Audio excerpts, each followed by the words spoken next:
The most painful cactus is widely considered to be the jumping cholla.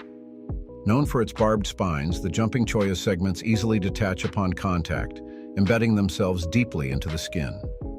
The spines have microscopic barbs that make them extremely difficult to remove, often causing intense pain, swelling, and potential infection if not treated properly.